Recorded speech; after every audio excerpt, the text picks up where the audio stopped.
Welcome back again. This is in second exercise. What we already learned.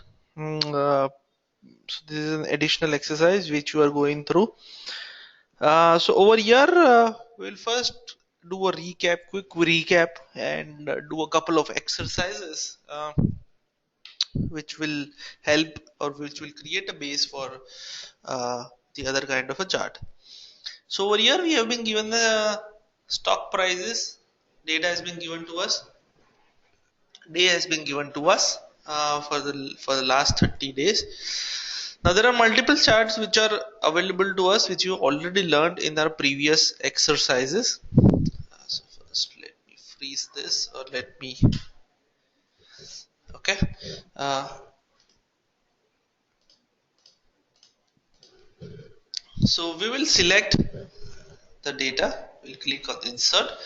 There are two different charts. One is the line chart which has been given to us.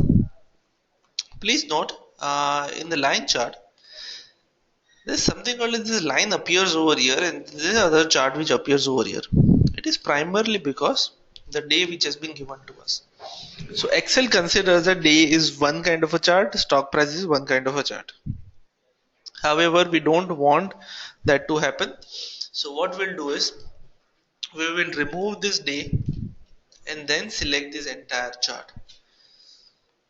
Then you click on insert and then you create a chart. So you will see only one chart appears over here, which is only the stock prices.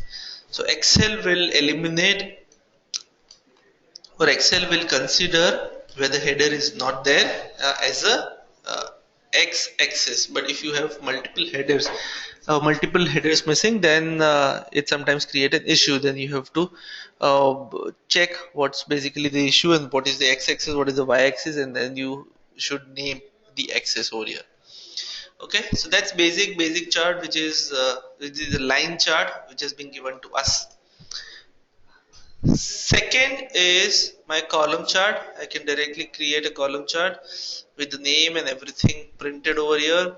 So this will give me a vertical column chart day wise. What is the price movement? Okay, so this is one kind of a chart. Then we have something called as combo chart. Okay, for that we need at least two series of data. Okay, so that is not available uh, in this kind of a particular chart. We also have a scatter plot, which is corresponding to the days. What is my stock prices? So this shows the stock prices movement. This is only the points or the arrows, which is basically shows the stock prices over here. I can also have a black background in this. This basically shows the stock prices over here. Okay. Uh, we also have pie chart, which is usually not applicable in this kind of a scenario. We will have a 2D horizontal chart. Instead of vertical chart, we can also have an horizontal chart in this case. So that's where it stands. There's one interesting thing which is available with this kind of a chart, which is once I click this chart, click on insert, prepare a chart. You can give it a black background. Okay, make it more appealing. Okay, you just extend this or expand this to have a more visibility. There's something called as trend line. So like you're doing a regression, it will also add a trend line to this. Once you click this, it will show you the trend line. There are multiple options also available here. The linear trend line, exponential linear forecast. It will also give you a forecast. It will give you a 2-period moving average. If you click on this option, multiple options, it will also give you the equation of this line. So if you click this bar, this is trend line options, you have something called as r square and adjusted r square, which is display r square on the equation, set intercept, display the equation. So if I click this, it will automatically give me the equation. So if I just extend this or make it a little big, I also have the equation over here, which is similar to my regression equation. However, the regression is not perfect or regression is not useful over here.